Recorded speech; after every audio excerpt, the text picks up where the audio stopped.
بسم اللہ الرحمن الرحیم۔ السلام علیکم۔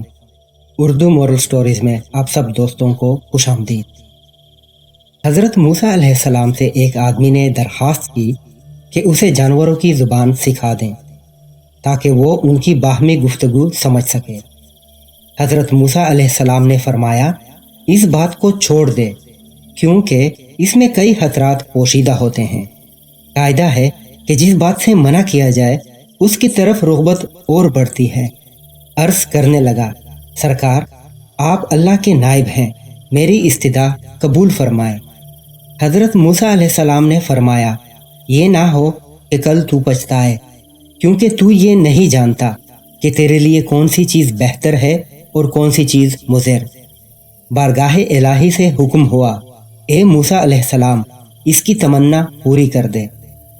اس شخص نے کہا، اچھا سارے جانوروں کی زبان نہ سہی، صرف میرے گھریلو پالتو جانور کتے اور مرغ کی زبان سکھا دیں۔ حضرت موسیٰ علیہ السلام نے فرمایا، جا آج سے دونوں جانوروں کی بولی پر تجھ کو قدرت حاصل ہوگی۔ وہ شخص یہ سن کر خوشی خوشی اپنے گھر چلا گیا۔ صبح ہوئی تو ہادمہ نے دسترخوان جھاڑا، اس میں رات کا بچا ہوا روٹی کا ٹکڑا زمین پر گرا۔ مرغ وہ ٹکڑا اٹھا کر لے گیا۔ کتے نے کہا، دوست تو دانہ دنکا کھا کر بھی اپنا پیٹ بھر لے گا، اگر روٹی کا ٹکڑا مجھے دے دے تو میرا گزارا چل جائے گا۔ مرغ نے کہا، میاں صبر کرو، خدا تجھے بھی دے گا، کل ہمارے مالک کا گھوڑا مر جائے گا، تم پیٹ بھر کر کھا لینا۔ وہ شخص ان دونوں کی گفتگو سن رہا تھا۔ وہ جلدی سے اٹھا، اس نے گھوڑا کھولا اور جا کر منڈی بیچ آیا اور نقصان سے اپنے آپ کو بچا لیا۔ دوسرے دن بھی روٹی کا ٹکڑا مرغ لے اڑا۔ کتے نے غصے میں آ کر مرغ سے کہا، اے فریبی یہ دروغ گوئی کب تک چلے گی، تو جھوٹا ہے۔ ارے اندھے نجومی تو سچائی سے محروم ہے۔ مرغ نے جواب دیا، وہ گھوڑا دوسری جگہ مر گیا، مالک نے نقصان سے بچنے کے لیے گھوڑا بیچ ڈالا تھا، فکر نہ کر، کل اس کا اونٹ مر جائے گا اور تو خوب پیٹ بھر کر کھا لینا۔ یہ سن کر مالک اٹھا اور اونٹ بھی بیچ آیا۔ اس طرح اس نے اونٹ کے مرنے کے غم اور نقصان سے اپنی جان بچا لی۔ تیسرے دن پھر ایسا ہی واقعہ پیش آیا تو کتے نے مرغ سے کہا، ارے کم بخت تو جھوٹوں کا بادشاہ ہے، آخر کب تک تو مجھے فریب دیتا جائے گا۔ مرغ نے کہا، بھائی اس میں میرا کوئی قصور نہیں، مالک نے اونٹ بیچ ڈالا اور اپنے آپ کو نقصان سے بچا لیا۔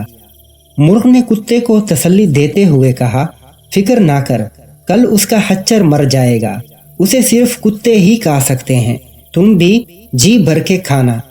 مالک نے جب یہ سنا تو اس نے خچر بھی فروخت کر دیا۔ مالک اپنی ہوشیاری پر بے حد خوش تھا کہ وہ یکے بعد دیگرے 3 حادثوں سے بچ گیا۔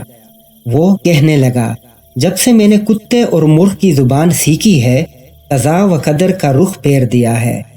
چوتھے دن کتے نے مرغ سے کہا، اے مرغ تیری وہ پیشن گوئیاں کیا ہوئی، یہ تیری مکاری اور جھوٹ کب تک چلے گا؟ مرغ نے کہا، توبہ توبہ، یہ غیر ممکن ہے کہ میں یا میرا کوئی ہم جنس جھوٹ بولے، ہماری قوم تو مؤذن کی طرح راست گو ہے، ہم اگر غلطی سے بے وقت اذان دیں تو مارے جائیں۔ مالک نے اپنا مال تو بچا لیا لیکن اس نے اپنا خون کر لیا۔ ایک نقصان 100 نقصان کو دفع کرتا ہے۔ جسم اور مال کا نقصان جان کا صدقہ بن جاتا ہے۔ بادشاہوں کی عدالت سے سزا ملے تو مال کا جرمانہ ادا کر کے جان بچ جاتی ہے، لیکن قضائے الہی کے بھید سے بے خبر ہوتے ہوئے بھی جو آدمی اپنا مال بچاتا ہے وہ محض نادان ہے۔ اگر وہی مال اس پر صدقہ ہو جاتا تو شاید اس سے بلا ٹل جاتی۔ اب کل یقیناً مالک خود مر جائے گا، اس کے وارث اس کی وفات پر گائے ذبح کریں گے، بس پھر تمہارے وارے نیارے ہیں۔ گھوڑے، اونٹ اور خچر کی موت اس نادان کی جان کا صدقہ تھا۔ وہ مال کے نقصان سے تو بچ گیا لیکن اپنی جان گنوا بیٹھا۔ مالک مرغ کی باتیں غور سے سن رہا تھا۔ جب اس نے اپنی موت کی پیشن گوئی سنی تو مارے خوف کے تر تر کانپنے لگا۔ گرتا پڑتا حضرت موسیٰ علیہ السلام کی بارگاہ میں حاضر ہوا اور روتے ہوئے عرض کی کہ اے خدا کے پیغمبر، میری دستگیری فرمائیے۔ حضرت موسیٰ علیہ السلام نے بات سنی تو فرمایا کہ میں نے تمہیں کہا تھا اس ہوس کو چھوڑ دے، کیونکہ اس میں کئی خطرات پوشیدہ ہیں، مگر تو نہ مانا۔ اے عزیزم، اب تیر کمان سے نکل چکا ہے، اس کا لوٹ کر آنا فطرت کے خلاف ہے۔ اب میں تیرے لیے سلامتی ایمان کی دعا کر سکتا ہوں۔ یہ سن کر اس نوجوان کی طبیعت دفعتاً بگڑ گئی اور وہ کرنے لگا۔ یہ اس کی موت کی علامت تھی۔ اس کو گھر لے جایا گیا۔ گھر پہنچتے ہی وہ مر گیا۔